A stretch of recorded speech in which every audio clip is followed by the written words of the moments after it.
Come on,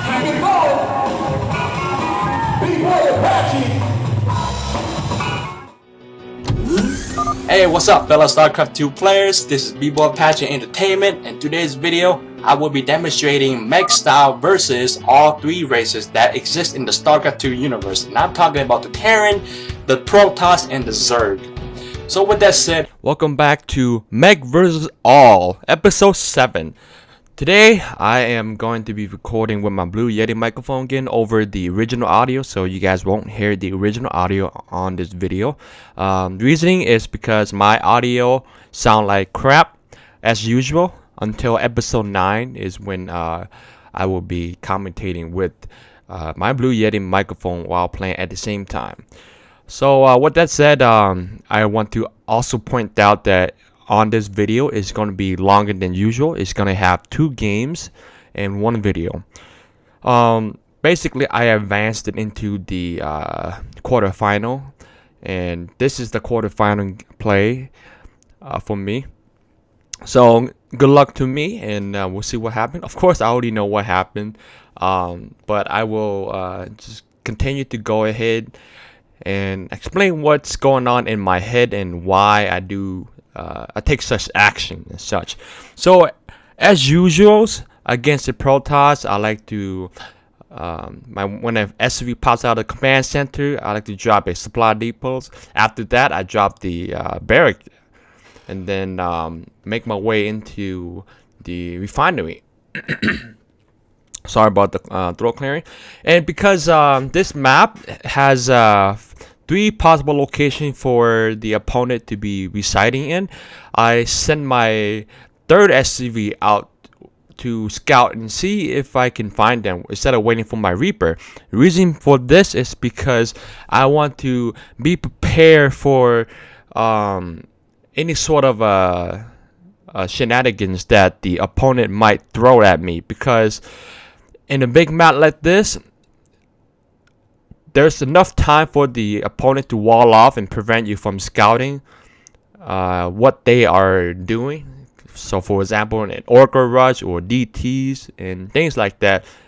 So that's why it's very important to send an SCV out as soon as possible in the map that only has multiple locations where you guys can reside in. So as usual, barracks finishes, refinery finishes, drop down my factory whenever I have enough gas and minerals for it. And Reapers, of course, Reaper Scout and do as much damage as possible with the Reaper Scout. Then after the Reaper popped out, I like to put down my tech lab next to my factory and then switch them after it finished. Alrighty. It looks like that I did not have any luck in finding the opponent until my Reaper. So a little bit delayed there, but I should have enough time to go in and figure out what he's doing. So I just also want to point out I arrived at his base at 2 minutes and 30 mark. Here I'm just doing some fancy swapping of my barrack and my tech lab, things like that. So I was able to find out where his base is and figure out what he's doing, which is a 2nd expansion. And Reaper, they are very good at evading adapts, so take advantage of that to scout and do some damage as much as you can. Here I was able to kill a 2nd probe, and that kind of helps, Against Protoss, as usual, I like to pop out a Cyclone before my siege tank, then swap my starport with my reactor, and then send out my Cyclone with 2 SCV. Here you guys will see this in a bit. Once I send out my Cyclone, I go ahead and start producing siege tank, medevac, and liberator. And then from there I wait until I have 400 minerals to put down my my 2nd expansion. All right. Let's see, what else is there to say. No, there's not really much to say here beside watching, paying attention to what I'm doing. basically what I'm setting up for right now is a multi-attack. So I'm going to be attacking multiple locations, and yeah, just to try to get him to what's it called? Kind of make him multi-attack, so that way he'll be under pressure. Dropping down my Mew to repair my Cyclone is always a good thing. I don't like to send out my SCV all the way to my Cyclone and position my Cyclone into a hold position. I don't like to do that. I like to attack right away without giving them any breathing room. So it looks like I was able to penetrate the front without no problem, and go to work with his expansion, or not expansion, his main base with my siege tank. I also have a Liberator on the way, which will help my siege tank a lot. Have 3 SCV to help out with my Cyclones, since they were focusing it down. I was not able to pay attention and micro away my Cyclones, so I end up losing my Cyclone. Of course, this is a very micro intensive strategy. Just going to point out that if you're going to try this strategy, make sure you practice enough multi-taxing. Otherwise, it's going to be very hard for you to successfully make this work. As you can see, you have to go back and forth micro and macro, and making sure you are ahead of economy, and making sure you're producing unit and things like that. So for this build, I don't recommend it for beginners or people who are just starting out. The Liberator will kind of make a what is it called? A spot where they can't really push. I'm not sure what you call that. Kind of like a barrier. Yeah, like an invisible barrier. Here I have a terrible positioning of my Liberator. End up losing her. I should have positioned her a little bit to the right side. It doesn't look like he's doing much to defend against this. I mean, he's having a hard time to even take care of my siege tank and my medevac here. This is why it's very nice to have SCVs here, because as you can see, my medevac and siege tank went down to orange and red a lot of time, but my SCVs there, I'm able to continue with this harassment. Sending out my siege tank from my factory across from the map to support this lonely siege tank here, just to help make this attack here a little bit more powerful. This time I decided to try to fix my mistake by my Liberator and position her to a little bit to the right, and we'll see how that turns out. It turns out a lot better. At least she's able to start putting some pain down those stalkers. Now a very good position for the Protoss to engage. What he should be doing is he should be going around and catching my siege tank. Here I don't need to lift up my siege tank because I have SCV repairing them. And from there, it looks like I took out most of his stalkers, and now is the time where I can go ahead and start pushing in with my siege tank and really do things with this small push here to the corner of his base here. And I believe I put down some turrets in order to help defend against any sort of air that the Protoss might go for. Not sure if I did that.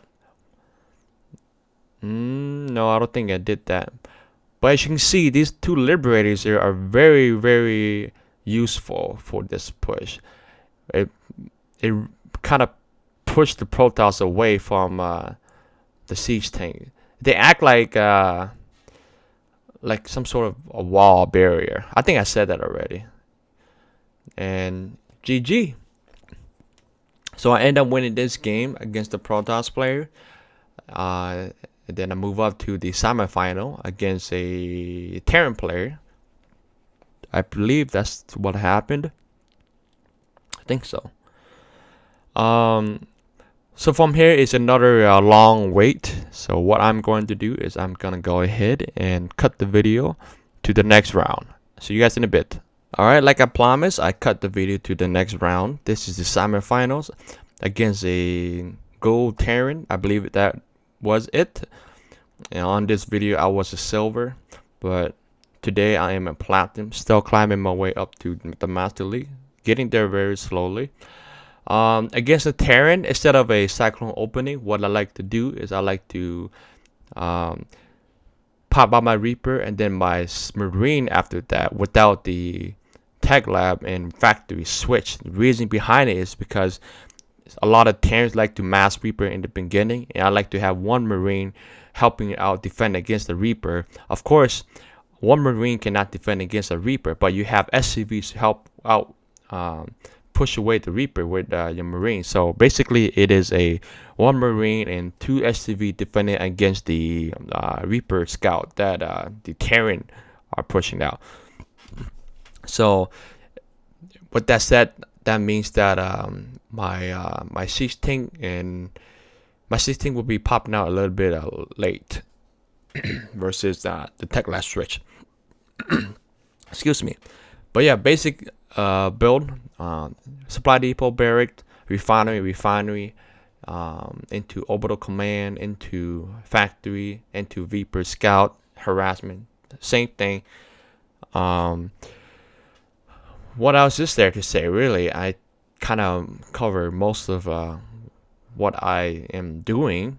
There's the reason I rally my Reaper, or should I say my barrack, to the second expansion of mine is because when you play tournament, what you want to keep in mind is that a lot of Grandmaster likes cheese, and what they do is they like to bring the Reaper into the second expansion, or not Reaper. They like to bring their SUVs into the second expansion and put down like bunkers or maybe a barrack to do some sort of a Marine Marauder push. So that's why I'm scouting the right side of my building. Not building. The map. Not only Terran does that, but you also should watch out for like Protoss Gateway or Zerg Hatchery, where they occupy your expansion with Spine, Quality, and Queens and things like that. So that's why I am scouting the right side of my map. Now, why did I float my barrack all the way to the left side of my what is it called? My base? Reason being is because I wanted to create more room, so that way I don't have to deal with it like a unorganized base structure. Also, it kind of helps. It's kind of like out of the center of the command center, because usually when people decide to scan with their orbital command, they scan like in the middle of the orbital command center. And if my barrack and starport is located far to the left side, chances are the scan radius won't get the starport.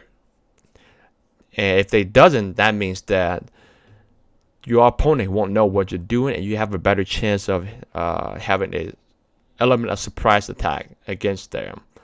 So that's why I am doing that. First I thought I was gonna go into the medevac siege thing. Maybe that's not the case in this game here. It looks like I went for a Banshee with cloak. Unfortunately, I lost my Reaper there. See, this is what I'm talking about. You see why I put my starport into the left side? When he scanned, the radius does not reaches the starport or the barrack, so he has no idea that the Banshee is on the way.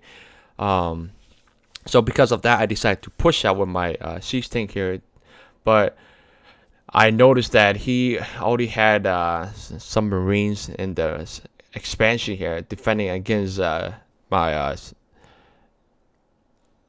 preventing me from getting my expansion here. But that's no problem, because siege tank and medevac equals good defense, as you guys will see here in a bit. Here I am just trying to attack him while forcing him to focus on his front line. So he has to multitask. He's forced to multitask. He's forced to defend and attack at the same time, which not a lot of people are very good at. So that's why it's a good strategy. And it's only a good strategy if you know how to attack and defend at the same time. So as you can see here, successfully defending his push and killing a bunch of his SUVs, as well as delaying him from mining. And sooner or later, it's going to be a GG for this game. And I'm going to be moving to the final.